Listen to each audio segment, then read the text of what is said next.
17:37. Buenas tardes. 7 minutos atrasados. Ya les vamos a contar qué fue lo que pasó.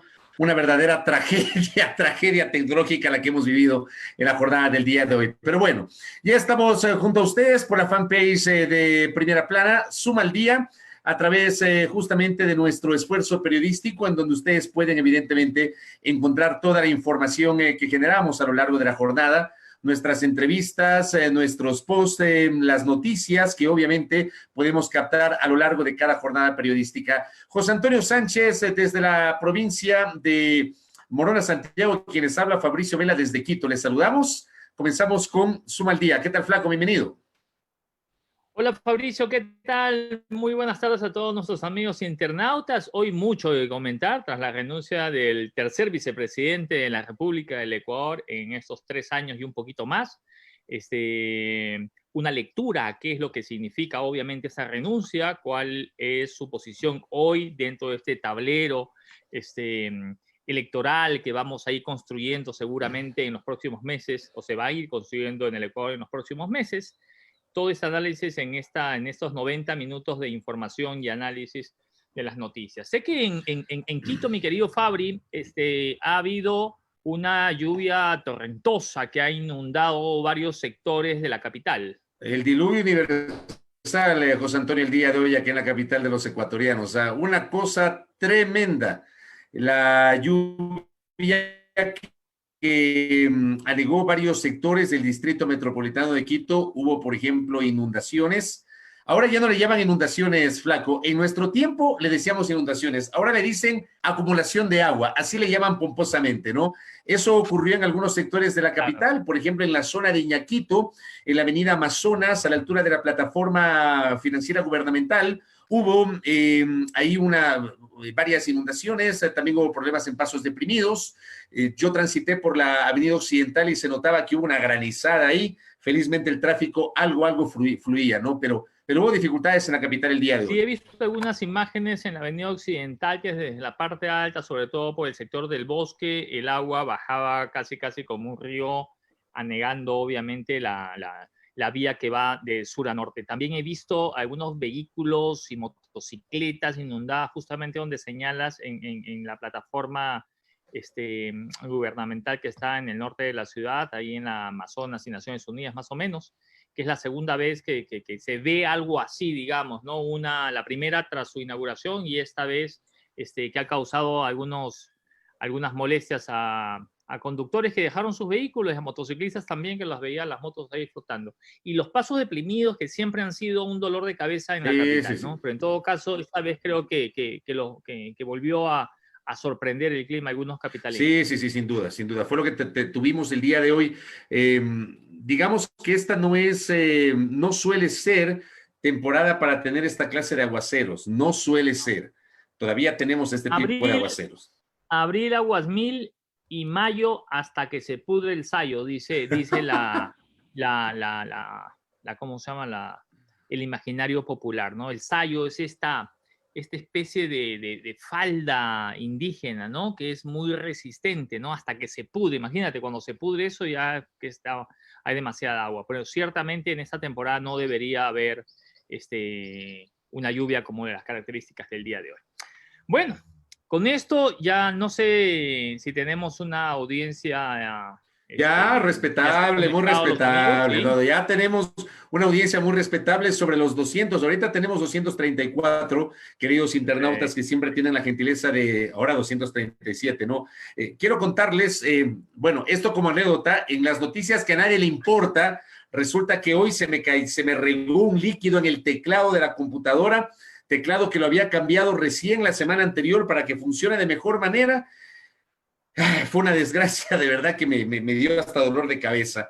Tuve que apagar esa computadora y estoy utilizando ahora una computadora viejita, pero por lo menos arrancó y me permitió hacer la transmisión, porque si no funcionaba esta, no sé cómo íbamos a hacer la transmisión del día de hoy. Así que justifico aquello por los 7 minutos de retraso que tuvimos, por si acaso. Sí, a veces te juro, cuando uno está trabajando en la computadora, un cafecito, yo en este caso me estoy tomando una guayusita caliente, siempre cae muy bien, ¿no? Porque imagínate, estar hablando ahí 1 hora y media, pues siempre necesitas tu agüita y todo lo demás. Y Pero eso, siempre sucede que aquí que, hablamos 1 hora y media. Yo en la mañana hablo 2 horas y media. imagínate tú, y siempre hay, pues, no calculas. Yo te digo, te estaba comentando, yo he dañado 3 computadoras, jugo de naranja, jugo de naranjilla y una bebida gaseosa negra, fundida, ¿no? Entonces, y pierdes, bueno, en ese momento te toca, bueno, en la primera pagué piso, digamos, ¿no? En la segunda ya no pagué tanto piso, la desarmé inmediatamente y rescaté el disco duro, al menos para que no se me pierda la información. Pero en la primera perdí absolutamente todo. Oye, mi querido Fabri, yo antes de entrar con la noticia que seguramente nos va a dar mucho que comentar, quiero informar, seguramente ya muchos están enterados respecto al fallecimiento de Danes Coronel, este exjugador del Emelec y seleccionado nacional, que fallece a los 47 años víctima de un infarto, ¿no? Él, sin duda, para quienes lo pudimos ver jugar, van a coincidir en que ha sido uno de los grandes laterales derechos que ha tenido el fútbol ecuatoriano, ¿no? Que además supo compensar su baja estatura con esta habilidad, juego rápido y fortaleza, ¿no? Que caracterizaban justamente a los jugadores de aquella generación. El mundo fútbol se ha conmocionado, hay saludos por parte de ex compañeros que he visto que han hecho publicaciones muy sentidas sobre el fallecimiento tempranamente de Danes Coronel. Sí, ¿me escuchas bien, flaco? Te estoy escuchando bien, Ya, sí. sí, ¿Tú sí, me sí. estabas Sí, escuchando? sí, sí, sí te estaba escuchando, sino que me decían, me reportan que está con un poquito de eco mi audio. Eso quiero revisar, si es que estoy con un poquito de eco, tratando, digamos, Yo de te escucho muy adaptarme a bien. esto. Ah, perfecto, perfecto. Yo De te todas escucho muy bien. maneras, de todas maneras, de verdad que para mí ha sido un dolor de cabeza esto, un dolor de cabeza el hecho de cambiar de computador el día de hoy producto de la emergencia. Pero bueno, tú hablabas de Danes Coronel. A ver, voy a hablar allí como Hincha emelecista, del ¿no? Emelec. Como hincha del equipo azul, de Danes Coronel, que no jugó solamente en el Emelec, jugó en el Barcelona, jugó en el Nacional. Hoy, por ejemplo, había un post muy sentido de Juan Carlos Burbano de Lara, que es uno de los símbolos de uno de los últimos equipos gloriosos, digámoslo así, del equipo del Nacional. Él se despedía de Danes Coronel. De Danes Coronel supimos tras el preolímpico de Paraguay, en donde Ecuador estuvo a punto de clasificar a unas Olimpiadas, cuando el Club Sport Emelec adquirió los derechos deportivos de buena parte de esa camada de jugadores. Y claro, tenía una defensa espectacular con el Chimpe Espinosa en el arco, con el Lucho Capurro como marcador izquierdo, con el Máximo Tenorio, con Iván Hurtado en el centro de la saga y con Danes Coronel como marcador derecho. Ese equipo de Emelec que fue campeón en los años 93-94, bicampeón justamente 93-94, y del que formó parte Danes Coronel, ¿no? A mí también me sorprendió un infarto, un hombre de 47 años de edad, José Antonio, que también uno se pone a reflexionar, ¿no? 47 años de edad y resulta que un infarto le priva de la vida, ¿no? ¿Tú qué edad tienes, Fabri? Yo tengo 46. 46. Y estoy preocupado porque he subido de peso. Sí, sí, sí. Oye, sácame de una duda, y ahí sí me peco de ignorante respecto al tema. ¿Él es de esta generación llamada los extraterrestres? ¿O es anterior? ¿O No, Danes es no, no, no, no, anterior? no. Él es anterior. Los extraterrestres, ahí aparece el Nine Caviedes. La generación de los extraterrestres apareció en el 98.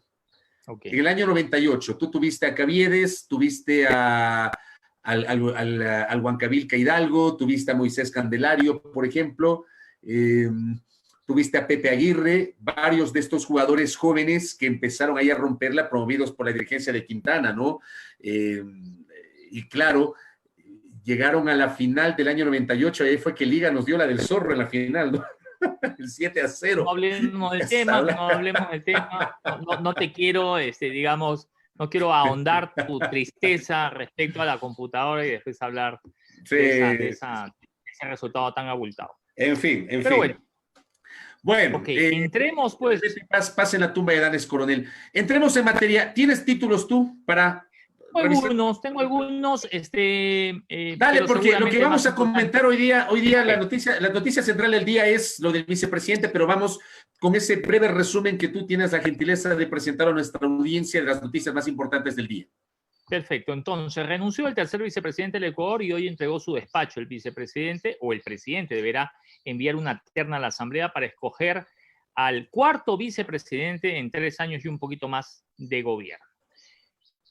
Adicionalmente, el presidente de Brasil, Jair Bolsonaro, da positivo en el examen de COVID-19 y se convierte en parte del 1.600.000 contagiados que tiene el país carioca.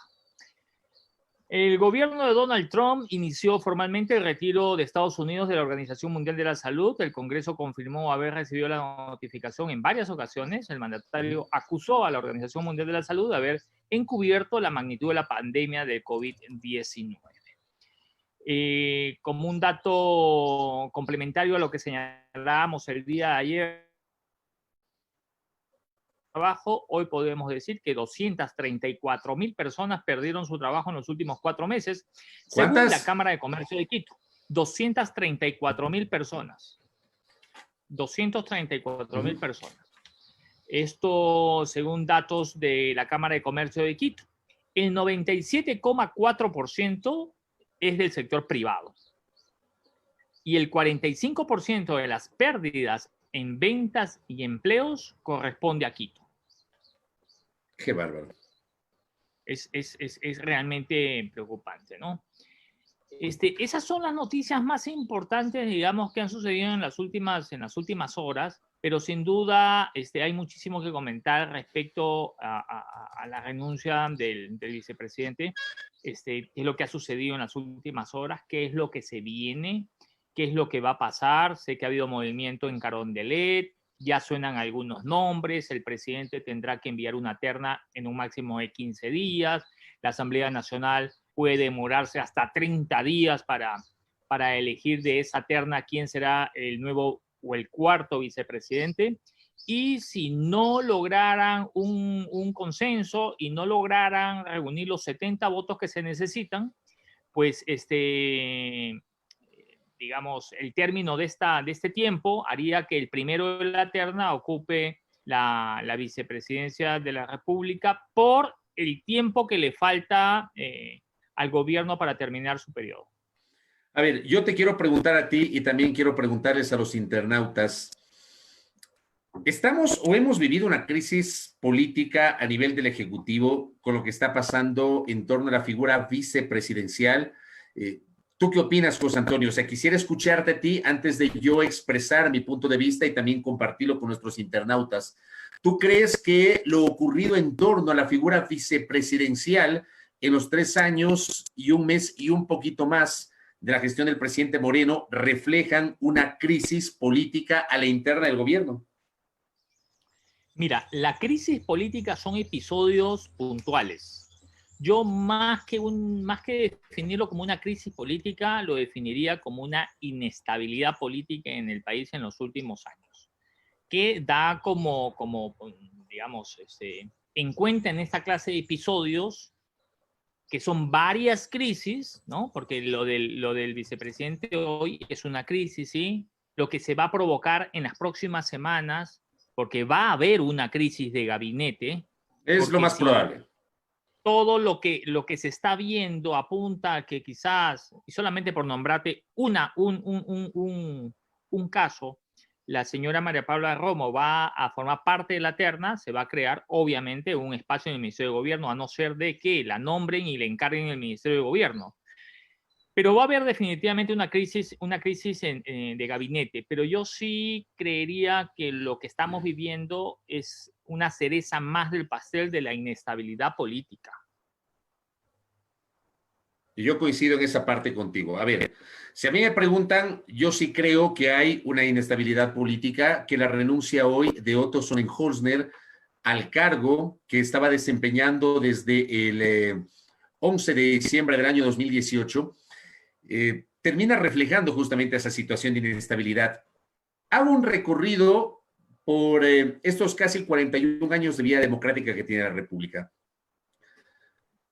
Hemos tenido ciertamente episodios muy complejos. Sobre la figura del vicepresidente de la República, el episodio más complejo previo a la administración de Lenín Moreno había sido justamente el de 1995 con Alberto Dajic, específicamente, Alberto Dajic, que era el todopoderoso del gobierno de Durán Ballén en cuanto al manejo económico, y te propongo que también hay que hablar de Dajic, porque lo hice en la mañana en la radio. Resulta que hoy, como somos unos desmemoriados, como aquí somos casi como Dori, tenemos memoria corta, ya nos hemos olvidado de lo que pasó con Dajic en el gobierno de Sixto Durán Ballén. No solamente me refiero a la situación de los gastos reservados que derivó de un juicio penal por el cual Dajic renunció y se fue del país, fugó del país hasta conseguir el asilo político en Costa Rica, sino me refiero a su paso por el Frente Económico, liderando el Frente Económico de Durán Ballén. Pero bueno, más allá de eso, tal vez el episodio más complejo sobre la figura de un vicepresidente lo tuviste en 1995. Tuvimos crisis con presidentes, claro. La década de 1997 a 2007, de febrero de 1997 al 15 de enero de 2007, fue una década de marcada inestabilidad política.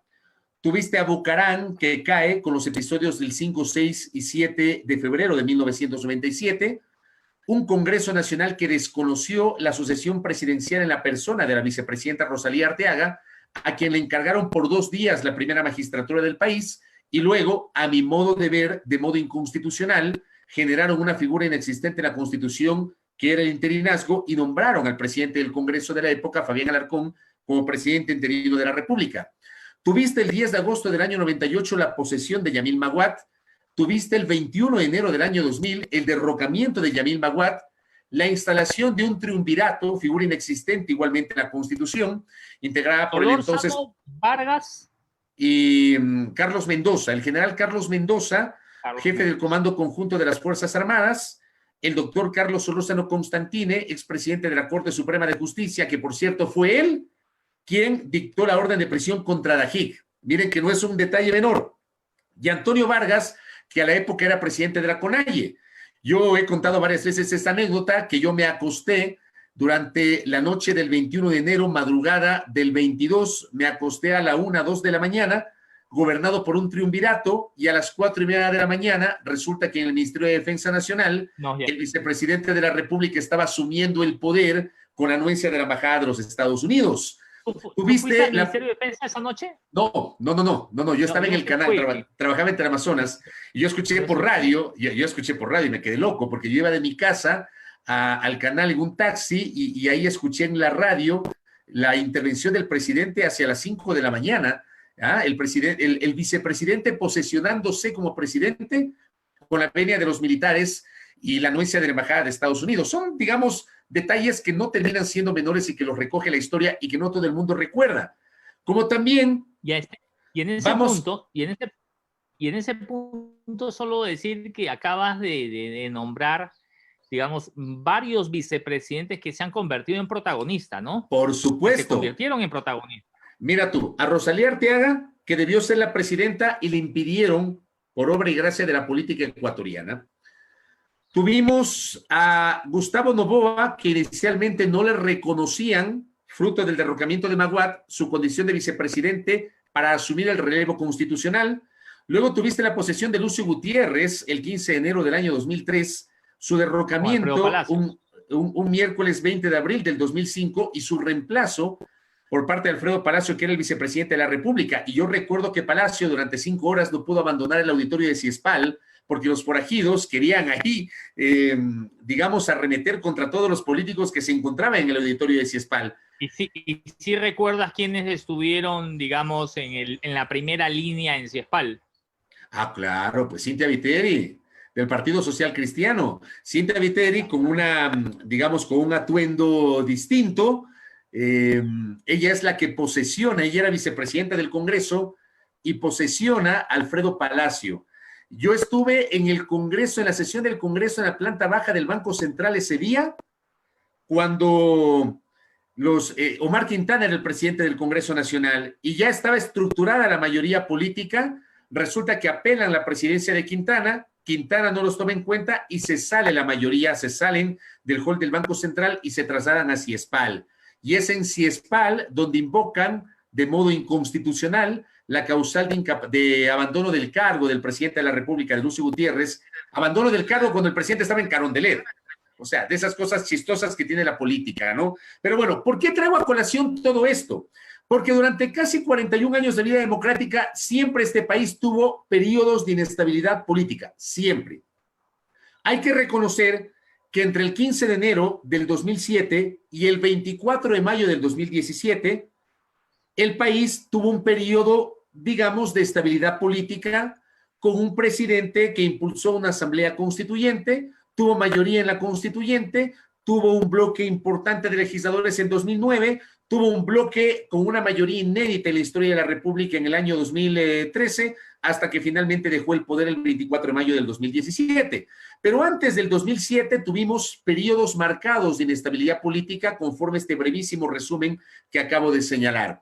¿Qué pasa hoy? Y por eso yo he dicho en varias ocasiones que como que a los ecuatorianos nos han introducido en una cápsula del tiempo y nos han llevado al año 95 o un poco más atrás, porque resulta que ha retornado la inestabilidad política y esa inestabilidad, término que José Antonio lo utilizó muy bien en esta tarde y noche, está matizada porque no hay precedentes de un gobierno que en 4 años de mandato va a tener 4 vicepresidentes, a un promedio de un vicepresidente por año. No existe precedente en la historia de la República, al menos en los últimos 41 años de vida democrática, algo parecido, José Antonio. Oye, y solamente para digamos, abonar a esta discusión, que seguramente nos va a tomar toda la tarde, hay que recordar que la segunda vicepresidenta del presidente Lenín Moreno, la asambleísta Vicuña, fue elegida vicepresidenta con 70 votos. O sea, con las justas, ¿no? Y el vicepresidente Otto Sonnenhösler con 94 votos. Es decir, hubo, y te digo estos dos datos porque no sé cuál es el ambiente hoy en la Asamblea Nacional para, digamos, tramitar o conocer la terna y escoger a las personas a la primera o segunda o tercera de la terna. Por lo general siempre escogen a la primera. Y si crees tú que el gobierno, el presidente Lenín Moreno, tiene que hacer alguna especie de acercamiento con la Asamblea Nacional antes de lanzar una terna. Porque, no sé, en la actual situación en la cual se encuentra, yo no sé si al final del día, porque muchas de las cosas que hemos visto en esta relación ejecutivo-legislativo, cuando han mandado los proyectos económicos, la Asamblea ha dicho no, que no nos consultaron, debieron haberse acercado antes para sacar una buena ley, es por eso, y se han dado esa clase de inconvenientes, ¿no?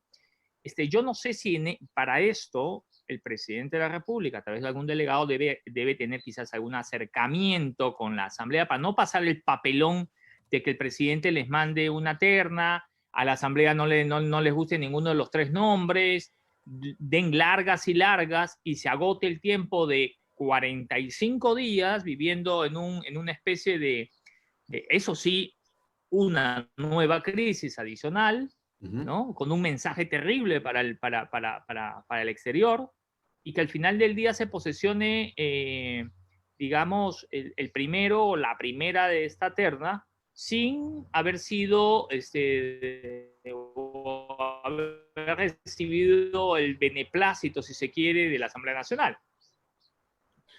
A ver, ¿tú qué piensas ahí? A ver, primero, el proponer una terna para que se elija el vicepresidente de la República es una facultad privativa del presidente de la República, convengamos en eso. Es una facultad del presidente de la República. Yo dudo mucho que se pretenda hacer algún tipo de acercamiento con los bloques legislativos para asegurar votos respecto de los integrantes de la terna, porque mira tú, ni siquiera para el trámite de las leyes urgentes hubo acercamientos previos. No, pero o sea, por eso, con ese antecedente, de la relación, Soy muy escéptico, Flaco. Dice, bueno, me faltan pocos meses, no quiero que me vuelvan a hacer un gol. Y dices, bueno, voy a lo mejor un consenso para ver qué nombres son los que de alguna forma no causan malestar. Porque digamos, si nosotros comenzamos a hilar fino, ¿quién es la persona que de alguna forma ha mantenido relación con la Asamblea y se han dado justamente esta clase de enfrentamientos que son de dominio público respecto a la entrega al reparto. De la administración al reparto, ¿no? Al reparto. Así le dicen popularmente. Sí, a ver, mira, yo no creo y yo dudo muchísimo que el presidente de la República o su equipo tenga algún acercamiento con la Asamblea Nacional en torno a la conformación de la terna. Yo dudo muchísimo que eso ocurra. Voy un poquito más atrás y antes de hablar de eso, la renuncia de Sonnenholzner, que termina siendo la crónica de una renuncia anunciada, porque de esto se viene hablando desde la mitad de la pandemia y tomó mucha fuerza la semana anterior. Varios portales generaron información con base en algunas fuentes en el sentido de que Sonnenholzner iba a renunciar. El propio Sonnenholzner la semana anterior generó algunos mensajes en presentaciones públicas en Cuenca y en Guayaquil, hablando de su interés en participar en la campaña electoral que se avecina, no necesariamente como candidato presidencial, pero sí tener un papel protagónico justamente de aquello. Pero antes de hablar de eso, tú decías, en condiciones normales uno entendería que sí. Como está la situación política, dudo mucho que eso ocurra. Hoy mismo en la Asamblea Nacional, si tú me dices en este momento qué va a pasar con la terna, yo te digo, no tengo la menor idea, porque digamos, es un momento que hace rato no lo vivíamos, en el que la bancada que se hace llamar bancada de gobierno, ni siquiera esa bancada está monolíticamente unida en torno a la postura del gobierno del presidente Moreno. O sea, al interior de la propia Alianza País hay rupturas y sé que varias de esas rupturas terminan siendo insalvables. Luego, suponiendo que la bancada de País esté unida en torno a este tema, con sus votos no le alcanza porque se requieren 70 para poder elegir al nuevo vicepresidente de la República. Después, es verdad lo que tú dices. Generalmente la tradición da cuenta que al primero o primera de la terna terminan eligiendo. Es una tradición, pero no necesariamente hay una obligación por parte de la Asamblea de elegir a la primera persona que está en la terna. Puede ser la segunda persona, puede ser la tercera persona. Yo me acuerdo, por ejemplo, del Congreso en el año 2007, cuando eligió al tercero de la terna para fiscal, terminaron eligiendo al doctor Jorge Germán, que constaba en esa terna. Digo, no es obligatorio que elijan al primero. Después, en estas horas, mucho se ha hablado sobre que supuestamente María Paula Romo va a encabezar la terna. Bueno, algunos líderes de opinión ya decían que María Paula Romo es la elegida para reemplazar a Sonnenholzner. Su elección tiene que pasar por la Asamblea Nacional. Tienen que enviar una terna, ella deberá integrar al menos esa terna, si no encabezar, y la Asamblea pronunciarse. En estas horas se ha hablado de 3 posibles integrantes de esa terna, en este orden: Agustín Albán, secretario de Educación Superior; María Paula Romo, ministra de Gobierno; y Javier Lazo, ministro de Agricultura. Son los 3 nombres que se han mencionado en estas horas. No está confirmado aquello, está sujeto a confirmación. La Asamblea primero tiene que conocer la renuncia de Sonnenholzner. No sé si lo haga esta misma semana, estamos martes, habrá que ver si el jueves deciden conocer y debe aceptar la Asamblea Nacional la renuncia de Sonnenholzner, más allá de que esa renuncia fue presentada con el carácter de irrevocable. Y de allí, porque la ley orgánica de la función legislativa te señala que una vez que la Asamblea verifique la ausencia definitiva del vicepresidente de la República, corren 15 días para que el presidente remita a la legislatura la terna con sus candidatos. Y de allí, la Constitución te habla de 30 días para que la Asamblea elija el nuevo vicepresidente o vicepresidenta de la República, so pena de que si no hay pronunciamiento en esos 30 días, sea designado por el Ministerio de la Ley el primero de la terna. Pero a tu primera inquietud, José Antonio, yo dudo mucho que haya algún tipo de acercamiento para tratar de generar cabildeos y asegurar los votos, ¿no? Acá preguntan quién acepta la renuncia. La Asamblea tiene que aceptar la renuncia. Eso también hoy día se conversaba, ¿no? ¿Y qué pasaría si la Asamblea no acepta la renuncia? Pero tiene que aceptar la renuncia. Yo me imagino que lo va a hacer porque es una renuncia irrevocable, ¿no? Claro, claro. A nadie le puedes impedir que se quede, ¿no? A mí, yo tengo, digamos, a mí siempre la renuncia de los funcionarios de libre remoción y los que son elegidos de forma, digamos, democrática con el voto, cuando yo veo a un alcalde, a un concejal, hoy a un vicepresidente, aun cuando él no fue elegido, digamos, de manera normal a través de un sufragio, ahí me deja con un mal sabor de boca. O sea, a mí siempre me ha producido un mal sabor de boca porque, como, digamos, cuánto bien habla la renuncia de una autoridad antes de que acabe su periodo, ¿no? ¿Cuán serio puede ser un político que renuncia antes del periodo para el cual fue elegido? O sea, a mí eso es la primera pregunta que digamos, me encantaría que sea contestada, porque, digamos, él lleva 1 año, 7 meses en el cargo, si no me equivoco. Fue elegido para Desde el 11 de acompañar diciembre, sí. al presidente de la República hasta el final de su gestión, de su periodo.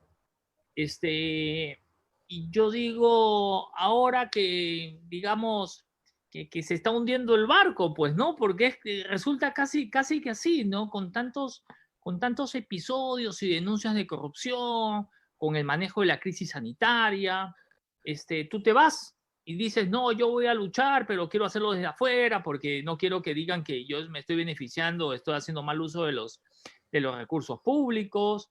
No dijo que va a ser candidato, pero tampoco dijo que no. A mí más me dio la impresión de que sí va a ser candidato o va a ser un actor protagónico, digamos, en las próximas elecciones. Pero al margen de eso, a mí me resulta difícil, digamos, depositar mi voto de confianza en alguien que abandona, en alguien que se va. Y todavía me queda otro, y me da otro mal sabor de boca ver el video, esta cadena que hizo para anunciar su renuncia, donde solo se saca lo bueno. Bueno, le dimos esto, no utilicé avión, no utilicé carro, yo mismo manejaba, reduje todo lo demás.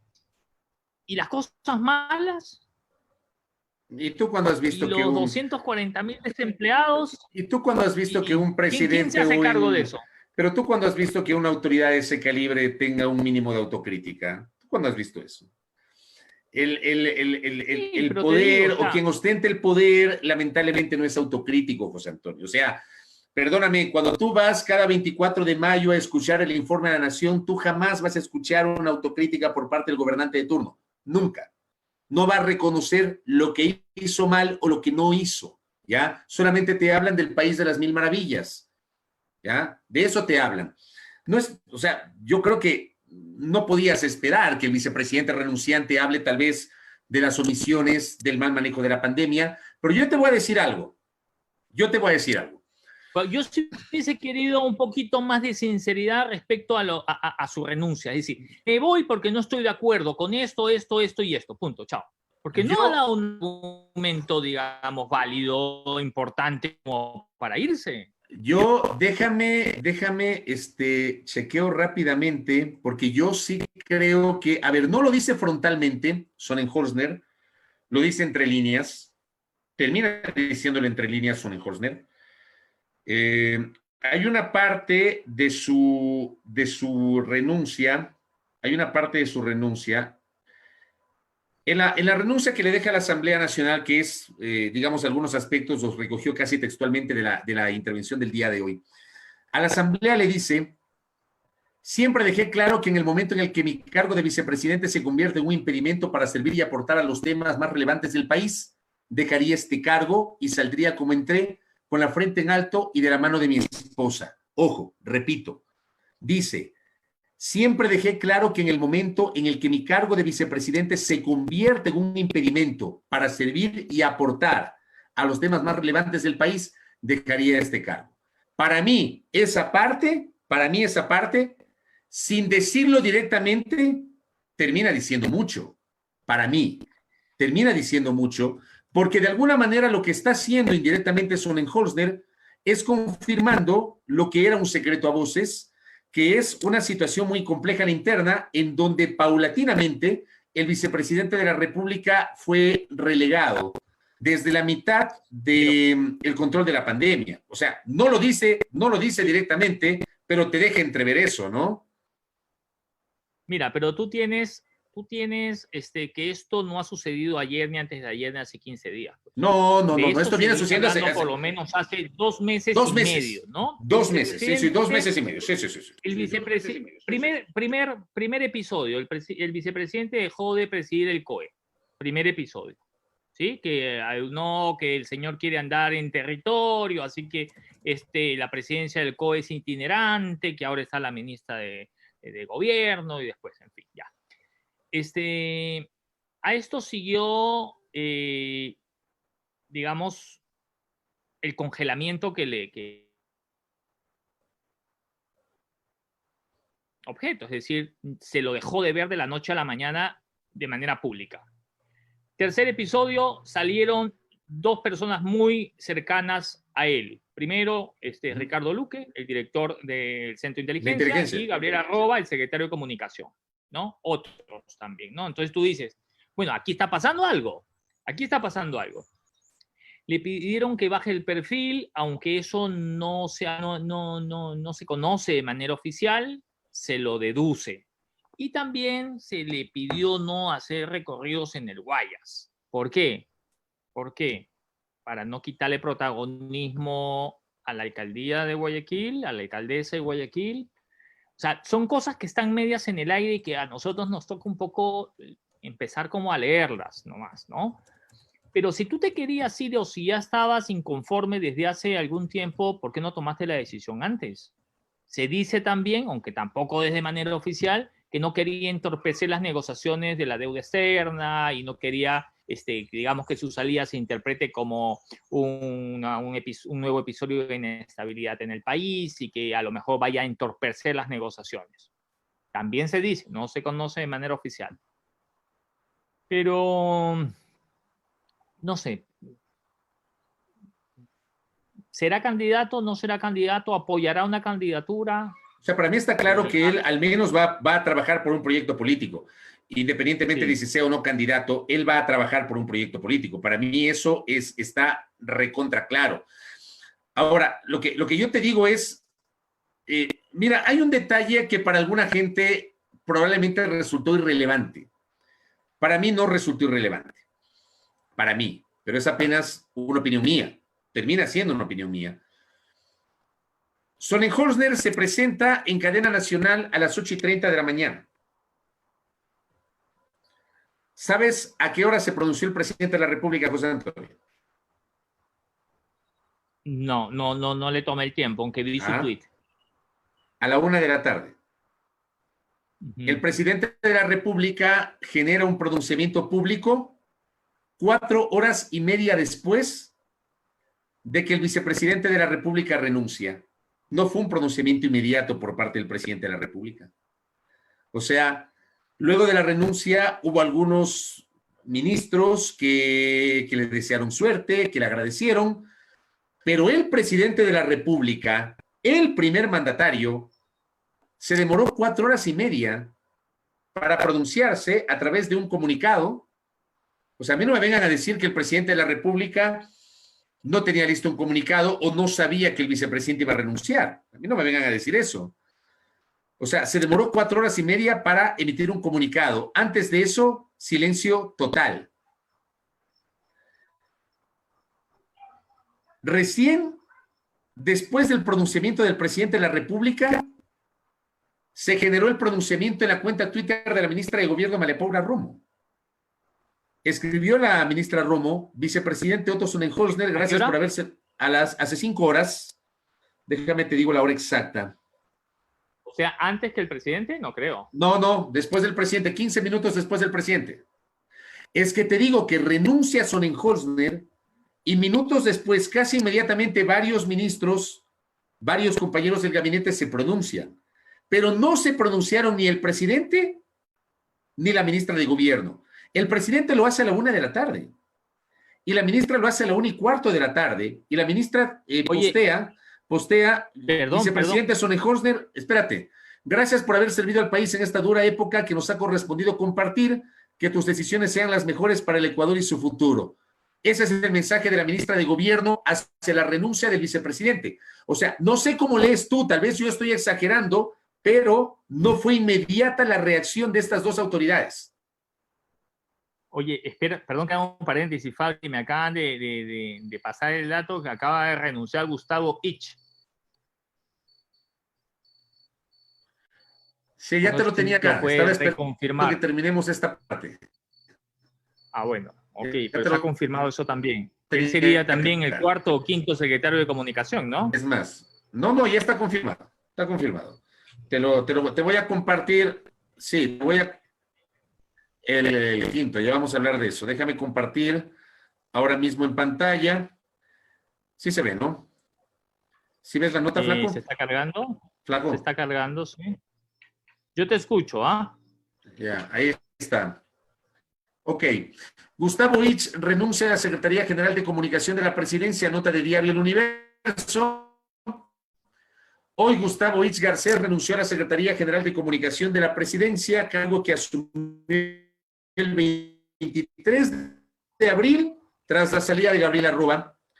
Entre los planes de Ich para este organismo estaban regularizar y alinear la información, establecer prioridades y comunicarlas con la debida certeza y oportunidad.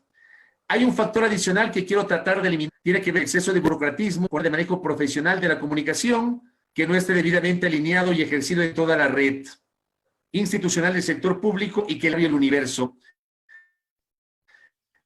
La intención del consultor catedrático era dirigir una sola línea pública. Aquí no se trata de que en cantidad de comunicación del régimen actual de la línea que viene como una directriz, desde el presidente hacia todas las oficinas de comunicación señaló. Esto era lo que dijo al inicio Gustavo Ich. El presidente Moreno, dice la nota del Universo, no se ha pronunciado sobre el tema y tampoco ha emitido el decreto ejecutivo para reemplazar a Gustavo Ich. Así que nos quedamos sin secretario de comunicación, estimado José Antonio. Y eso Otra es lo vez. que hablábamos hace un momentito. Yo había dicho que quizás en la próxima semana se iba a empezar a ver ya algunas crisis de gabinete. Habida cuenta de que quizás algunos de los ministros del actual gobierno simpatizan con el ex vicepresidente y seguramente iban a salir para trabajar con él en lo que sería este anuncio que hizo en su discurso, que quería construir un camino lejos de la corrupción y el bien común, próspera, equitativa y en fin, ¿no? Claro. Oye, ya no tengo a Pedro Noso. Se da horas. Dale. Ok, invítelo. No, dale. Lo de Gustavo Ich, termina la idea, Flaco. Lo de Gustavo Ich al final del día termina digamos, evidenciando lo que se va a dar en los próximos días. Digamos, salida de algunos funcionarios y quizás esta salida del vicepresidente va a servir para refrescar algunas líneas dentro del gabinete, ¿no?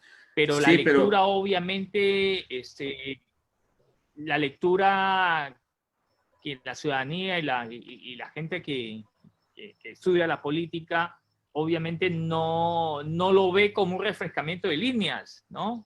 Sino lo ve como una profundización de la crisis y el gobierno, ¿no? No solamente la crisis, sino el tema de lo que hablábamos hace un momentito, de esta suerte no de una crisis como tal, sino de inestabilidad. De un debilitamiento, digamos, de una estabilidad política, ¿no? En el régimen. Claro, y mira tú, antes de darle el saludo a Pedro Donoso, mira tú que, y bien anotabas, 5 secretarios de comunicación han pasado hasta el momento, en 3 años, 1 mes y un poquito más. Alex Mora, Andrés Michelena, Eduardo Califé, Gabriela Roba, Gustavo Ich. 5 secretarios de comunicación. Y déjame decirte que luego de 5 secretarios de comunicación, uno de los principales talones de Aquiles que tiene este gobierno es justamente la comunicación. Pedro Donoso nos acompaña en esta noche. Quiero agradecerle a Pedro por la gentileza de atendernos. Él es consultor, estratega en comunicación política. Le hemos invitado para hablar un poquito sobre lo que ha pasado hoy. Pedro hizo un interesantísimo análisis, lo suele hacer, lo suelo yo leer en su cuenta Twitter cuando hay intervenciones de las principales autoridades. Él hace los análisis sobre la línea discursiva, el fondo y la forma de lo que se pone justamente a consideración del país. Hagamos una valoración de esta despedida del vicepresidente. Pedro, qué gusto, bienvenido. Buenas noches. Muchas gracias, Fabricio. José Antonio, buenas noches. Muchísimas gracias por la invitación. Para mí un gusto inmenso estar acá. Digamos, el rol que a mí me gusta tener es la de lectura de contexto, y una lectura de contexto no puede estar dada sin una metodología de lectura. El momento en que uno hace una lectura sin una metodología, simplemente, digamos, lo que hace es comentar y esto se convierte en una parrillada de domingo, digamos, ¿no? Entonces, siempre tiene que haber una lógica de un filtro de análisis del sujeto que se está analizando, valga la redundancia, de su intervención, etcétera, ¿no? Yo hoy ponía en un hilo de Twitter un poco haciendo el análisis de la intervención del ex vicepresidente ahora, digamos, su puesta en escena, ¿no? Y es lo primero que me llamó la atención, digamos, una puesta en escena muy llamativa, ¿no es cierto? Con el cuadro de Olmedo, con, digamos, el retrato de su familia, con una bandera, ¿no? Y es interesante porque finalmente lo que no dices en política es supremamente importante, muchas veces más importante de lo que dices de sí mismo, ¿no? Entonces partiría haciendo ese análisis que me llamó muchísimo la atención,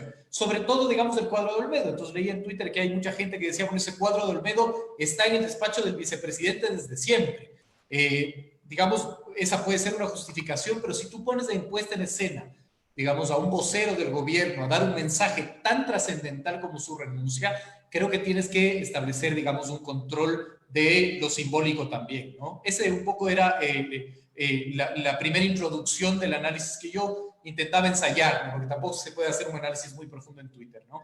El segundo punto era la calidad de su narrativa. Nosotros en el gabinete estratégico que yo dirijo utilizamos una metodología muy interesante que es la del equilibrio narrativo, ¿no es cierto?, entre los elementos emotivos y los elementos factuales y los elementos fácticos. Nosotros creemos que en el siglo XXI es supremamente importante tener un equilibrio, ¿no es cierto?, entre, digamos, un 50% de mensajes que sostengan desde la emotividad lo que estás diciendo y un 50% de mensajes que puedan ser o que tengan una carga, digamos, factual. Y creo que en ese sentido la narrativa del ex vicepresidente nos dejaba debiendo, ¿no? No había, digamos, una carga de factualidad de lo que uno de una u otra manera se pueda comprobar cuando estaba haciendo además una rendición de cuentas interesante, ¿no? Y después, el tema que a mí más me llamó la atención es el vacío que dejaba su narrativa en decir, renuncio, ¿no es cierto?, pero no doy razones ni establezco el gran rumor y el gran mito que es, bueno, ¿va a ser candidato o no va a ser candidato? ¿Por qué creo que esto es importante? Porque en mi experiencia, en política como en comunicación, los vacíos no se quedan vacíos, son llenados por alguien.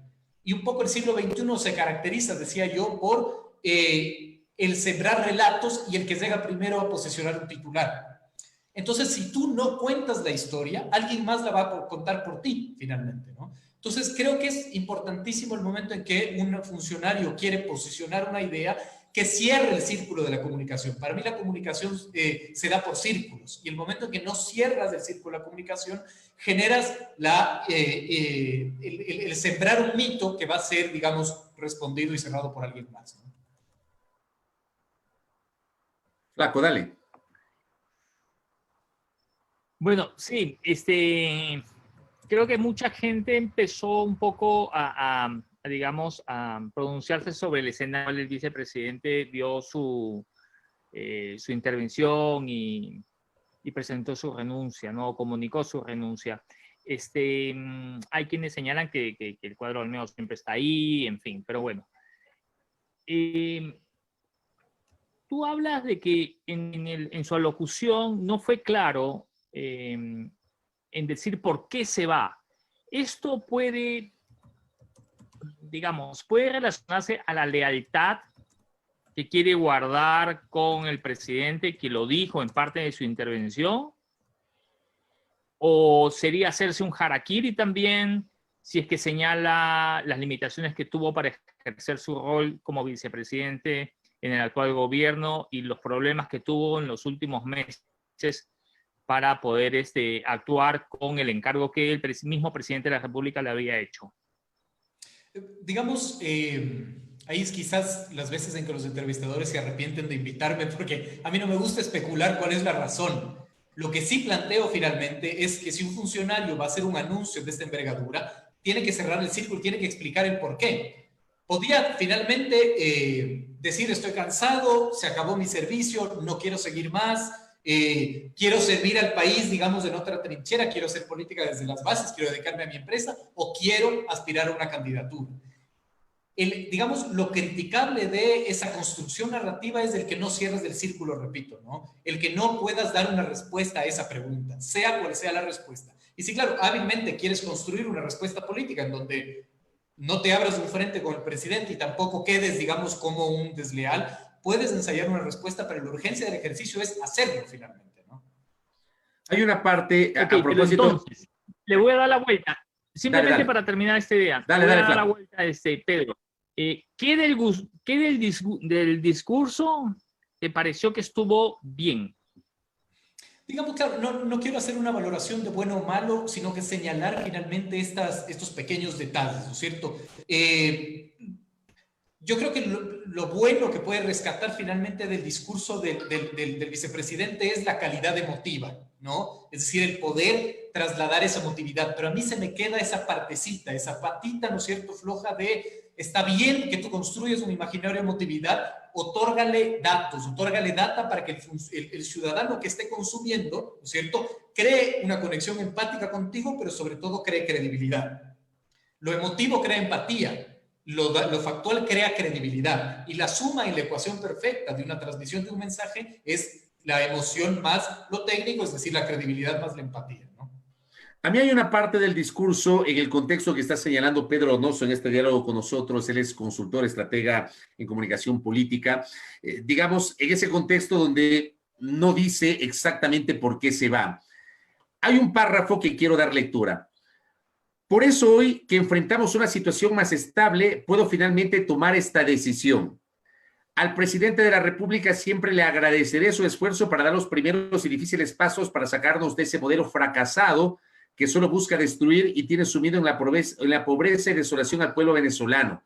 O sea, para mí es clarísimo que hacía un símil con lo que está pasando en Venezuela. Mucha gente no le entendió al vicepresidente. O sea, para mí es clarísimo eso.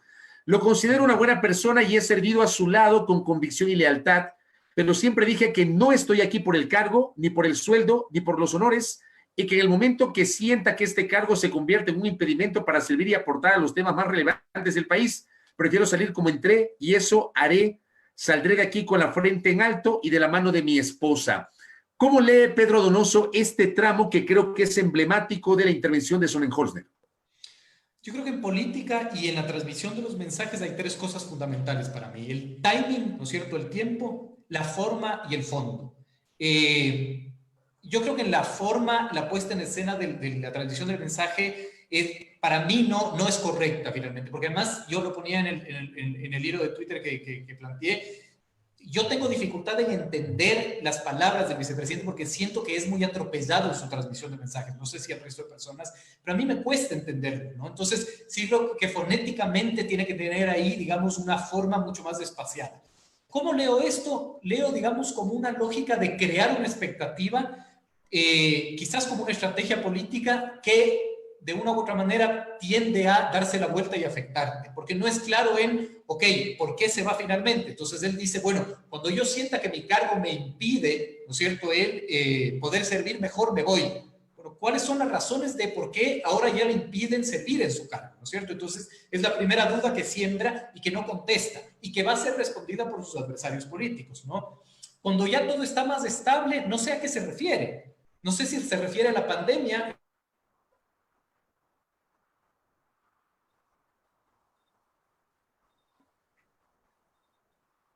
económico de tener digamos, más de estabilidad económica con la negociación de la deuda. ¿Me escuchan? Sí. Sí, ahí Se había congelado un poquito, pero ya estamos escuchando. Perfecto. Tengo un adolescente que juega Fortnite acá, entonces obviamente se va a congelar. Perdónenme. No sé a qué se refiere cuando dice el Ecuador mucho más estable, era lo que les decía, ¿no? Entonces, claro, te das contra una realidad que dices el pico de contagios en Pichincha está altísimo, no sé si se refiere a eso, no sé si se refiere, digamos, a la renegociación de la deuda, ¿a qué se refiere con la estabilidad? Y creo que aquí cabe la discusión que en verdad es la discusión que hay que tener políticamente, que es la discusión de conceptos. Es decir, digamos, yo siento que todos los estamentos políticos, sociales, económicos en este país no tienen la capacidad y el entendimiento de conceptualizar la política, de reconceptualizar la política, ¿no? Entonces, yo quiero que me digan a mí como ciudadano, si usted es el vicepresidente, ¿a qué se refiere con el país ya está más estable? Porque lo quiero entender y lo quiero saber. Y esto tiene que estar conectado con la alta, digamos, con el alto pesimismo que todos los estudios cuantitativos nos llevan, ¿no? Y nos dicen.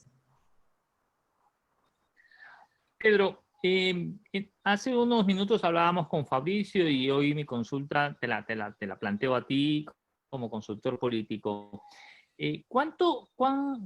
Digamos,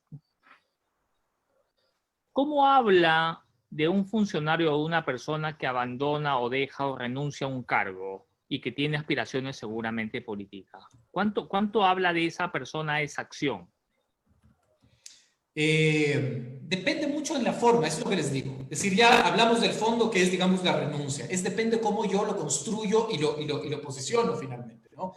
Es decir, vale la pregunta, ¿cómo tomó la ciudadanía la renuncia del ministro de Economía y Finanzas de Alfredo Palacio, ¿no? Que después se convirtió en presidente de la República? Todo depende en la forma, todo depende del contexto, todo depende del framing el cual yo quiera construir. Y en esto yo, digamos, soy fetichista de las metodologías. Mi metodología me manda a que nunca menos información, siempre más información. Nunca vacíos de información, siempre rellenar de información, ¿no? Entonces, mucho tiene que ver cómo tú puedes construir esa forma de renuncia para poder tener una conclusión en ese sentido, ¿no? No contesté la pregunta, pero creo que el análisis era lo importante. No. Yo creo que está bien, es decir, que deja claro que el tema de los tiempos y en cómo lo haces, en qué momento lo haces, va a jugarte a favor o en contra, básicamente, ¿no? Totalmente, porque uno no puede sacar preconclusiones al respecto, ¿no? Pero la conclusión, digamos, del análisis y reflexivo que hay que hacer es no desprecien las formas. Yo muchas veces siento que los políticos de ahora desprecian mucho en las formas y se van mucho al fondo. No desprecies las formas, no te olvides del cómo comunicas también, no solo el qué.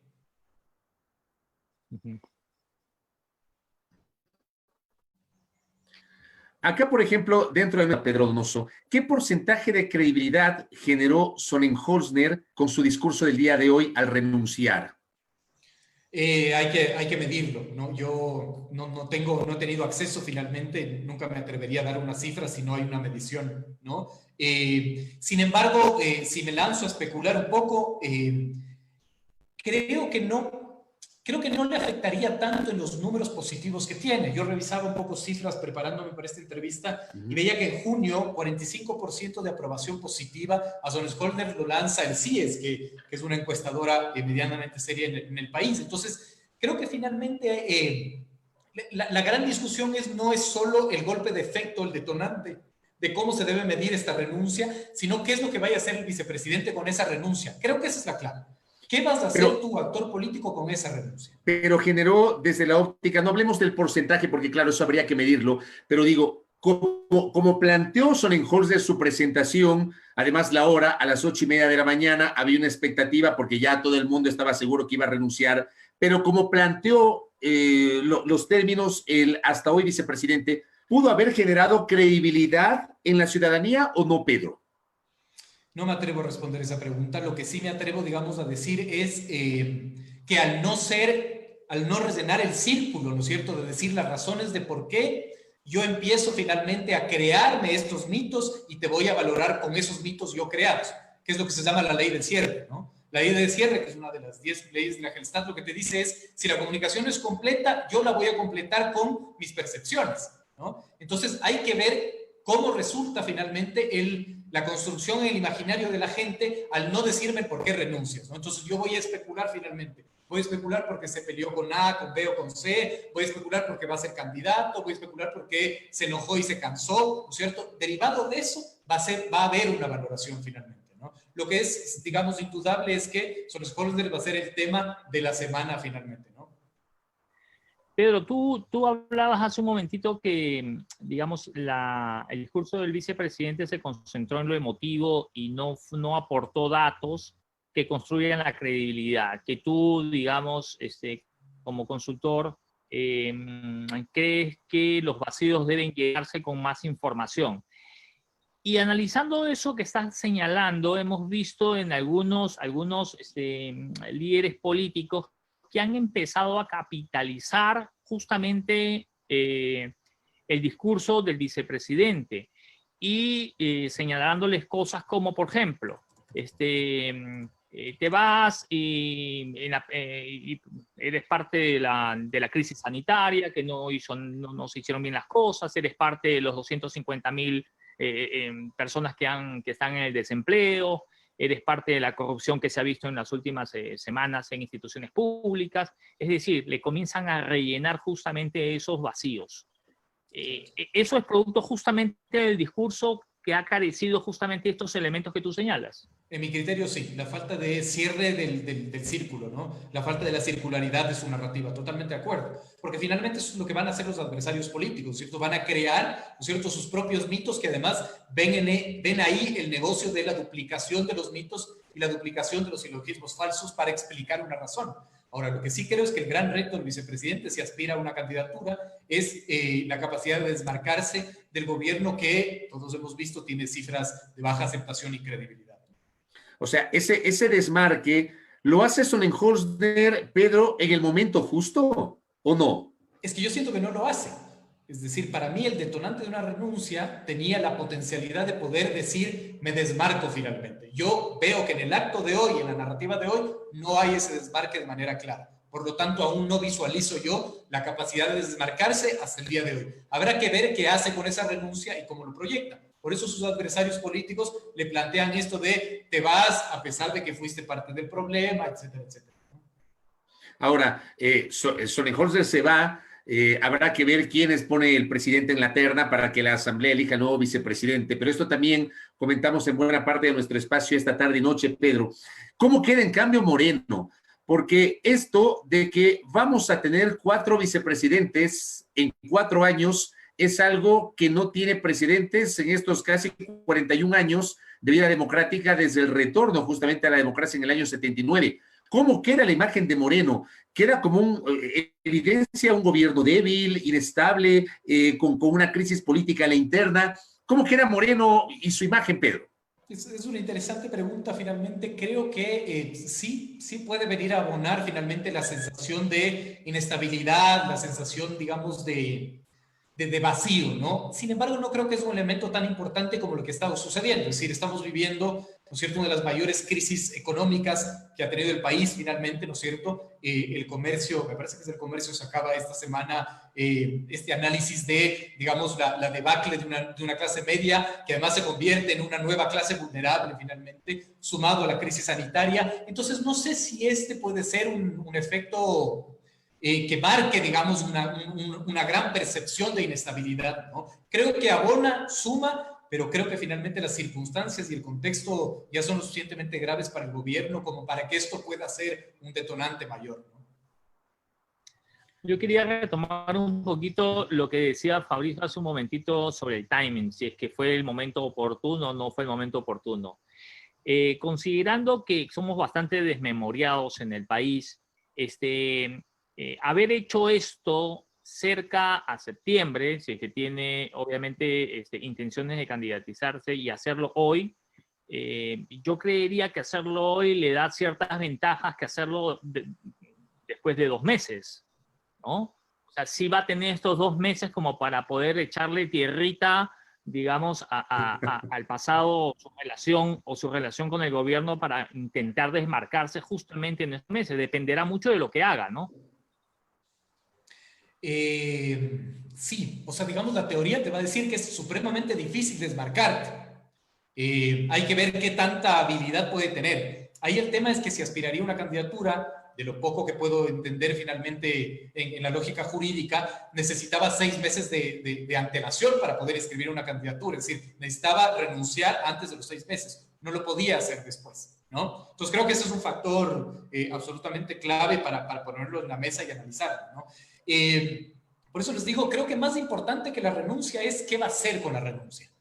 Es decir, creo que esa es la gran discusión. ¿Qué vas a hacer con esta lógica de la renuncia? ¿Vas a tener capacidad de desmarcarte o no? ¿Vas a utilizar finalmente tu figura para intentar ser el candidato del gobierno o no? Etcétera. Entonces creo que está todo aún muy fresco para poder construir un análisis y proyectarlo al futuro. Ahora, ¿qué pasaría, por ejemplo, porque hay gente que dice, que opina que Sonnenholzner, si se lanza de candidato a la presidencia, va a ser el candidato del gobierno, el candidato oficialista, más allá de que no tiene organización política? Yo no creo que Alianza País ponga candidato presidencial. Para mí, desde mi humilde punto de vista, Alianza País ya no existe. Alianza País es una ficción. Alianza País creo que en este momento está muy debilitado. No le he visto a Sonnenholzner tal vez acercándose a otras corrientes cercanas al presidente Moreno. Digo, Democracia Sí, por ejemplo, de Gustavo Larrea, por mencionar un ejemplo que se me viene a la cabeza. Se ha hablado en estas horas también de que, a propósito del anuncio de Jaime Nebot, en el sentido de que declina su candidatura, los socialcristianos postulan 5 precandidatos, pero abren el paraguas y dicen, tampoco cerramos la puerta a un independiente de fuera del partido. Y claro, ahí viene la pregunta, ¿será ese independiente Sonnenholzner? ¿Cómo? Y aquí viene la pregunta, ¿cómo el renunciante vicepresidente puede presentarse de alguna forma, si llega a ser candidato, como un candidato que no es el candidato del gobierno, Pedro? Otra vez voy a los conceptos y ya estoy viendo su cara de decepción después de invitarme. No. Pero creo que nada. esa es la tragedia de este país. Tenemos más candidatos que movimientos. ¿Qué quiero decir con esto? Que en este país es histórico finalmente que tengamos un candidato y después vemos por qué movimiento corre. Eso debilita las democracias finalmente. Eso es una tragedia para las democracias porque no ayuda a institucionalizar los partidos, ¿no? Entonces tenemos finalmente a un candidato que quiere ser candidato a la vicepresidencia, pero que aún no sabemos por qué movimiento.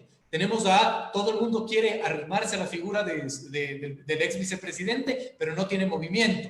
Y eso tiene mucho que ver también con el populismo de la estigmatización de la clase política, que creo que es supremamente grave, ¿no? Que incluso también Sonnenholzner repite finalmente en su discurso. Yo no soy político.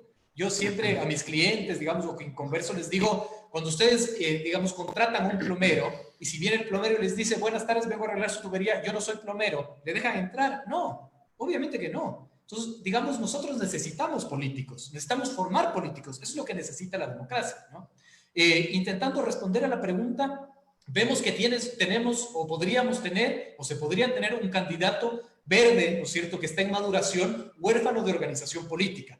Y finalmente que yo siento que en esta entropía política que se vive ahora puede ser incluso el cuerpo del deseo ahorita, ¿no? Es decir, con una gran, digamos, capacidad de ser un buen candidato, con una gran capacidad finalmente de aglutinar apoyos, etcétera, vamos a ver que él se va a convertir finalmente en quizás como que el astro que va a tener unas lunas alrededor y que van a querer aproximarse siendo movimientos y partidos políticos, ¿no? Habrá que ver cuál es el juego que juega finalmente.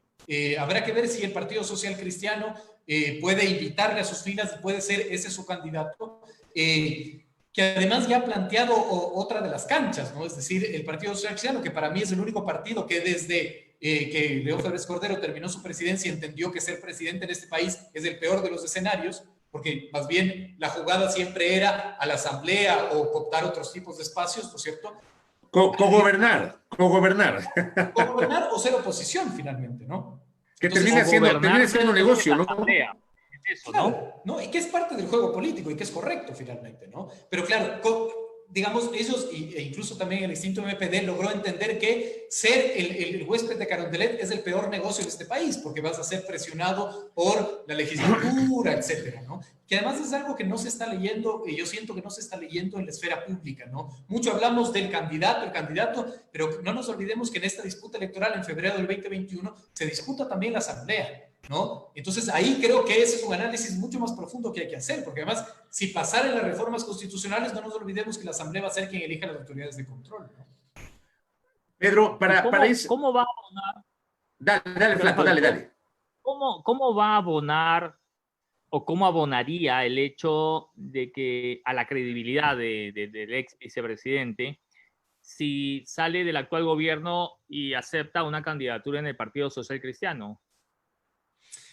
Yo siento que no, todo esto hay que medirlo, ¿no? Porque tampoco es serio, digamos, lanzar estas ideas, pero yo siento que eso no le molesta mucho a la gente. Digamos, no sé si hay una lógica de se va por este partido y otro partido, porque vivimos en el reino de la personalización de los candidatos. Es decir, para mí es el candidato, ¿no es cierto? Para mí no es el movimiento, no es la estructura ideológica, es el candidato. Yo voto por el señor Otto, yo voto por el señor Juan Pedro Luis. No voto por su construcción ideológica, no voto por su, digamos, identidad partidaria, ¿no? Entonces, no sé si le afecte mucho finalmente a Solms-Korner pasarse a las filas socialcristianas y no sé si le afecta al socialcristianismo pasarse a las filas de Otto o recibirlo.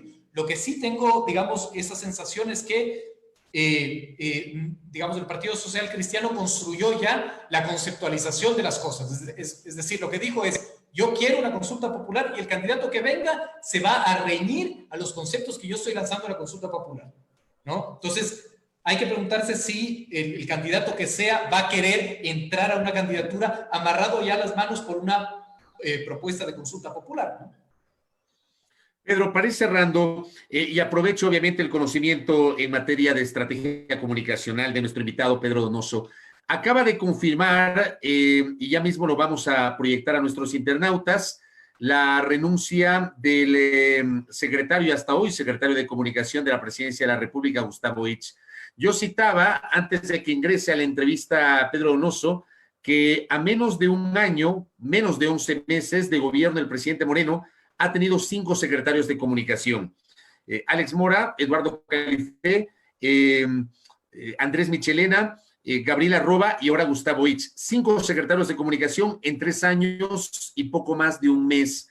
¿Qué lectura le damos a esta inestabilidad en cuanto a la persona que se encarga de generar la estrategia comunicacional del gobierno, Pedro? Digamos, muchas veces ahí tengo otra lectura. Yo siento que el gobierno tiene varias estrategias comunicacionales y que no se aunan finalmente a una sola. Y quizás la incompatibilidad ahí de lecturas políticas sea un poco lo grave. Yo siempre repito esto. La comunicación es el último de los problemas de todos. Si no hay una clara decisión política y si no hay una clara ruta política, no hay cómo echarle la culpa a la comunicación.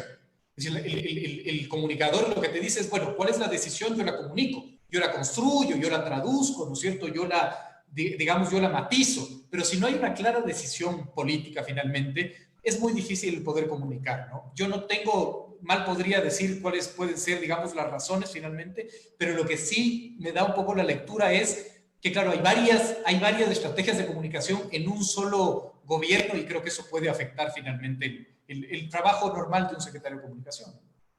De hecho, uno de los objetivos de Gustavo Ich era justamente lo que señalas, ¿no? Alinear la comunicación de gobierno en una sola dirección y que no haya muchos voceros y muchas líneas comunicacionales. Y creo que, digamos, uno de los argumentos por los cuales se va es justamente eso, porque no logró ese objetivo.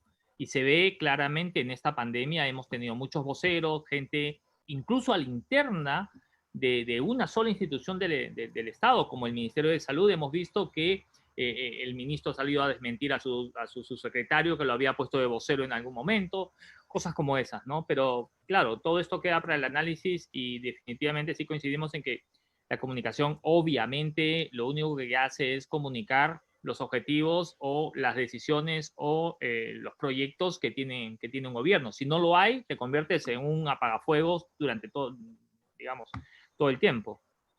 Totalmente, digamos. Y claro, la comunicación se convierte, tú muy bien lo dices, en finalmente solucionar los problemas y tapar los huecos en vez de construir una estrategia de posicionamiento reputacional, que creo que es el fin finalmente de la comunicación, ¿no? Es cómo yo posiciono el gobierno que quiero y cómo desmitifico sobre todo los mitos que me han creado. Correcto. Pedro, gracias por el tiempo. Pese a que Pedro decía nuestra cara de decepción, nada que ver. Nos parece que desde el punto de vista de la estrategia comunicacional siempre es interesante dialogar con un conocedor, en este caso con Pedro Donoso, y además hacer una valoración de lo que fue el discurso hoy de Otto Sonnenholster y digamos cuál podría ser su proyección. Obviamente nos quedan dudas, habrá que ver qué pasa en el transcurso de las siguientes semanas. Pedro, gracias por el tiempo, muy buenas noches. No, por favor, les agradezco muchísimo. Buenas noches. Gracias. A Pedro Donoso, consultor en materia comunicacional, conversando aquí con nosotros en Zoom al Día por la fanpage de Primera Plana. José Antonio, quiero aprovechar esta oportunidad para mostrarte, si me permites, con tu venia. Deja que me acomodo un poquito ya esto. puede porque dejar de grabar, señores. ya dejé de grabar, ya dejé de grabar, señor, ya dejé de grabar. A ver. Lo de Gustavo Itz está confirmado, lo vamos a compartir. El propio Gustavo Itz confirma su renuncia. Ha abierto un hilo, ¿no?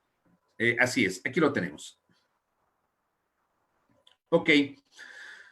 Gustavo Itz, he presentado mi renuncia irrevocable al cargo de secretario general de comunicación de la Presidencia de la República. Acepté la invitación del primer mandatario a formar parte de su equipo de gobierno en el momento más crítico del país. Y lo dejo cuando de algún modo se avisoran días quizá algo mejores en el futuro, aún en medio de la incertidumbre marcada por la crisis. Dejo una Secretaría General de Comunicación mejor organizada, que ha realizado su labor sin haber utilizado un solo centavo de presupuesto del Estado. Hemos sido austeros y transparentes, siempre abiertos a dialogar con la prensa. No puedo dejar de agradecer a la enorme mayoría de ejecutivos y trabajadores de los medios de comunicación a nivel nacional por su apoyo desinteresado y decidido en bien, no de mi trabajo, sino del país. Y un agradecimiento especial al presidente de la República por haber confiado en mí. Más que nunca se necesita el aporte de todos para fomentar la verdad, el respeto, la solidaridad, la honestidad y la defensa de valores ciudadanos que fortalezcan la democracia y nos vuelvan a unir como país para bien de nuestras familias y las generaciones que vendrán. Gustavo Itz no dice absolutamente nada, ni media letra, ni media palabra para explicar las razones por las cuales decide irse del gobierno del presidente Moreno, José Antonio. Pero no me saque. Pues, bueno, ya ¿quieres seguir viendo? Tranquilo. Aquí estamos, tranquilo, flaquito, tranquilo. Un amplio conocedor del mundo Twitter. Uno, me parece... digamos que el vicepresidente y Gustavo hicieron la tarea juntos, ¿no? Tiene mucha similitud en algunos puntos la renuncia de Gustavo y la renuncia del ex vicepresidente. No sé si coincides en eso conmigo, respecto al agradecimiento al presidente, hablar del futuro, que deja el país de una forma mejor, del tema de los valores, en fin. Y la segunda, ¿me puedes decir qué significa el candadito ese? Tiene los tweets protegidos. Tiene los tweets protegidos. Lo que quiere decir que a él no le pueden responder, no le pueden comentar sus tweets, ¿cierto? No le pueden retuitear, con comentario, y quienes no lo siguen, no pueden, y quienes no lo siguen, no pueden leer sus tweets. Ajá. Porque en el discurso habla de la gran apertura, simpatía. ¿Puedes bajar un poquito? Yo no lo conozco a Gustavo, obviamente sé quién es y sé que es un profesional de la comunicación con muchos años de trayectoria. Cuando habla acerca de los trabajadores de los medios de comunicación a nivel nacional por el apoyo desinteresado y decidido en bien no de mi trabajo, sino del país, y un agradecimiento especial al presidente de la República, sí me llama la atención que un secretario de comunicación tenga bloqueada el acceso para recibir justamente la interacción o la... Así pasa. Ya que hay otra... Sí, así hacen algunos funcionarios, ¿no? Cuando resulta que alguien les critica o alguien les cuestiona, resulta que lo que hacen es proteger los tweets. El director del Servicio Nacional de Gestión de Riesgos y Emergencias, el señor Rommel Salazar, luego de las críticas que recibió tras su designación, decidió igualmente optar por el candadito para proteger sus tweets. Ahora, mira, yo en lo personal, voy a salirme de aquí para poder tener la pantalla abierta. Mira, yo en lo personal, yo he tenido un buen concepto de Gustavo Itch en el sentido de que, digamos, lo conozco, sé de sus ejecutorias como catedrático, como docente universitario, como estratega en materia comunicacional, como una buena persona. Eh, Él y su fallecida esposa Jenny Silva, con quienes a lo largo del tiempo desarrollamos una buena amistad. Sí, ¿qué decías? No, yo también tengo esas mismas referencias de él y de Jenny, que ha sido colega nuestro y ha sido, y fue amiga, ¿no? Sí, sí, claro. Las mejores referencias. Ya, el tema es, yo quiero separar la parte tal vez personal y hablar sobre su gestión. No sé, y espero que se entienda esta como una crítica absolutamente constructiva. Tal vez, como dijo Pedro Donoso, no depende de quién esté a la cabeza de la Secretaría de Comunicación, sino de toda la estructura de gobierno. Me parece que la gestión de Gustavo pasó desapercibida. No vi mayores cambios de fondo respecto de estos hierros, estos errores en la comunicación. Hubo, por ejemplo, durante estas semanas o meses, errores comunicacionales crasos, como por ejemplo el famoso discurso del presidente Moreno, cuando menciona a Pablo Lucio Paredes como parte de este comité asesor en materia económica, y 15 minutos después aparece el propio Pablo Lucio Paredes a desmentir aquello, y luego el secretario de gabinete asumió la responsabilidad de ese error.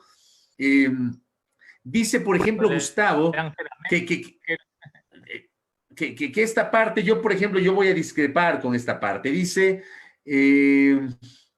hemos sido austeros y transparentes, siempre abiertos a dialogar con la prensa. No puedo dejar de agradecer a la mayoría de ejecutivos y trabajadores de los medios a nivel nacional por su apoyo desinteresado y decidido en bien, no de mi trabajo, sino del país.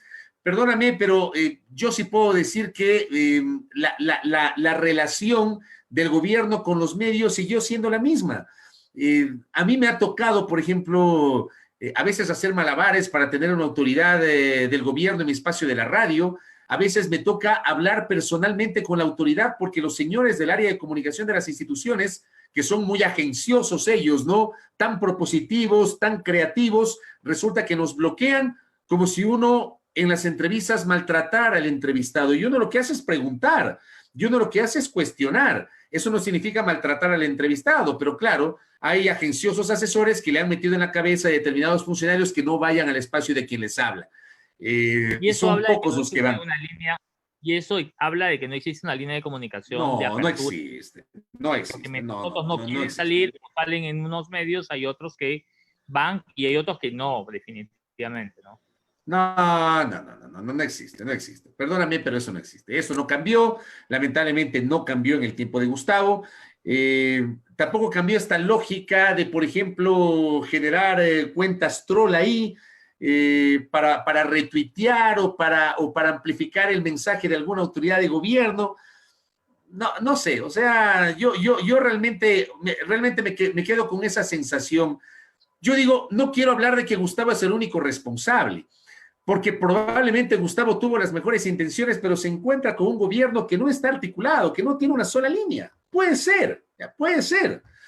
Digo, lo mismo me pasó con el secretario de Comunicación anterior, con Gabriela Roba, no pasó nada. En algún momento yo tuve un diálogo con Gabriela Roba y yo le comenté a los oyentes en la radio, lo comento acá a los internautas. Yo me reuní con Gabriela Roba, le dije que, a ver, aquí no es un espacio de oposición, es un espacio de periodismo crítico, que uno puede coincidir, pero también puede discrepar, que esa es la dinámica de la tarea periodística. Yo entendía que Gabriela Roba entendió porque él es un hombre de radio, su padre es dueño de una radio, qué sé yo. Sin embargo, esa política, en lugar de cambiar, se radicalizó. El año pasado a mí me atacaron en cuentas troll, pretendiendo desprestigiarme. Lo mismo hicieron con el programa, lo mismo hicieron con auspiciantes. O sea, créeme, estos 2 últimos años en materia de comunicación han sido para el olvido, para el olvido. Y es una pena que Gustavo Itch se vaya. Lamentablemente no sabemos, no entendemos, no lo explican las razones por las cuales decide dar un paso al costado, pero ocurre el mismo día que renuncia el vicepresidente de la República. Yo no sé si Gustavo terminó siendo una apuesta del vicepresidente, no lo creo, porque Gustavo reemplaza a quien sí era parte del entorno del vicepresidente, que era Gabriela Roba.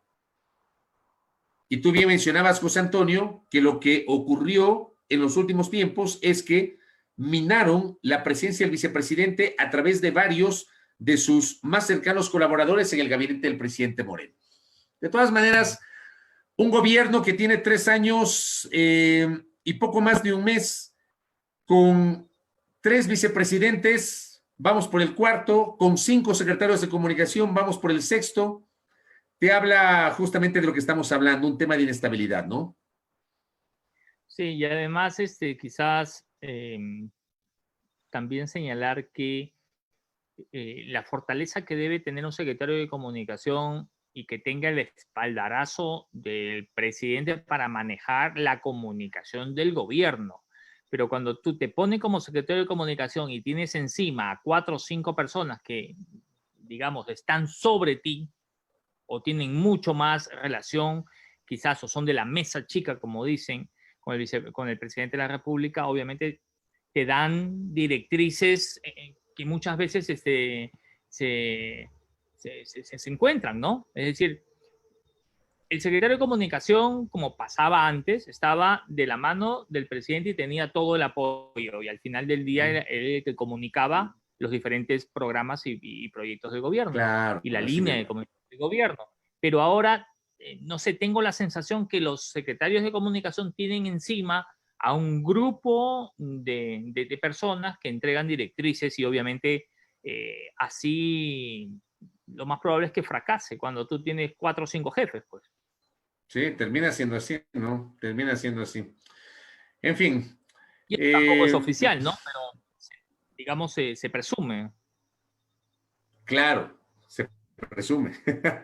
O sea, aquí estamos en el plano de la especulación, pues el propio Gustavo Ix no ha aclarado las razones por las cuales se va, simplemente coge y se va y deja el gobierno del presidente Moreno. Bueno, José Antonio, vamos a terminar el espacio de noticias. No voy a proyectar la agenda porque ya se me está poniendo lenta esta computadora, como digo, me ha tocado echar mano de una computadora viejita y aún así, bueno, ha funcionado por lo menos para salir al aire con algunas dificultades, así que esperamos que mañana tengamos una mejor jornada informativa. A ver, ¿qué tengo para mañana en la primera hora por la señal de Majestad Radio? Atentos. Hablaremos sobre comercio exterior con el viceministro de Comercio Exterior, Daniel Legarda. Dialogaremos con el comandante del Cuerpo de Bomberos de Quito, Esteban Cárdenas. Hablaremos también con uno de los 5 precandidatos a la presidencia del Partido Social Cristiano, Henry Cucalón. Y hablaremos también sobre la coyuntura política con Paulina Recalde, directora de Perfiles de Opinión. Ahí tiene usted, José Antonio, el menú de entrevistas para la jornada del día de mañana en la primera hora por la señal de Majestad Radio. Confírmame, el día de mañana hay algunos anuncios que se van a hacer desde la Revolución Ciudadana también, ¿no? A las 10 de la mañana, a las 10 de la mañana, mañana a las 10 de la mañana hay una confirmación sobre esta confluencia de varias organizaciones políticas, entre esas esta corriente de la Revolución Ciudadana a través del movimiento Fuerza Compromiso Social. Hay una alianza con Centro Democrático que lidera Jimmy Jairala, hay también una alianza con varios sectores sociales. Se ha descartado que sea la CONAIE, es decir, en la invitación decía la Confederación de Pueblos y Nacionalidades Indígenas del Ecuador y ya se pensó que era la CONAIE. La CONAIE apareció para desmentir. Esta mañana Virgilio Hernández me decía, no es la CONAIE, es la Federación Ecuatoriana de Indios que se convirtió en confederación y que se llama así, Confederación de Pueblos y Nacionalidades Indígenas del Ecuador, que no es lo mismo que la CONAIE. De todas maneras, hay un segmento indígena que forma parte de esta confluencia y mañana podríamos conocer novedades. Ahora, el tema es interesante porque, claro, es definitivo, Rafael Correa no podrá ser candidato de modo alguno, no podrá ser candidato a la vicepresidencia de la República. Por la aprobación, digamos, lo del CNE. De lo que estábamos conversando ayer del CNE, ¿no? Claro, lo del CNE, por ejemplo, lo del CNE. En fin, de eso vamos a hablar mañana. Flaco querido, que tengas una buena noche de martes. Te envío un abrazo hasta la región amazónica. Gracias, mi querido Fabio. Muchísimas gracias a todos los internautas que esta noche nos acompañaron aquí en Zoom al día. Te ruego, por favor, que cruces los dedos que la computadora mañana me la arreglen. Ya DJ Line está alertado y el querido DJ Line seguramente mañana me va a ayudar a arreglar la computadora y tengamos una mejor señal mañana. Abrazos para todos. Interesantísima visualización la que hemos tenido el día de hoy durante todo este espacio de información, de opinión, de entrevistas. ¿Qué tienes ahí? A ver. El Guimarães, Aguanchope. Guanchope se llama. Guanchope se llama. Guanchope. Como el jugador de Costa Rica. Venga. Ah. Ahí está. Ahí está, mi querido Guanchope. Qué lindo ese cachorre, pues. Saluda a Guanchope, ¿ah? 17 horas con 30 minutos, don Félix Ricardo Reyes, que nos pregunta, mañana 17 horas con 30 minutos, aquí en Zoom al Día, junto a José Antonio Sánchez y que les habla Fabricio Vela. A las 6 de la mañana los espero en A Primera Hora por la señal de Majestad Radio. Abrazos a la distancia, gracias por aguantarnos, gracias por compartir, gracias por discrepar. Disfruten del resto de la noche de este martes. Un abrazo, buenas noches. Chao.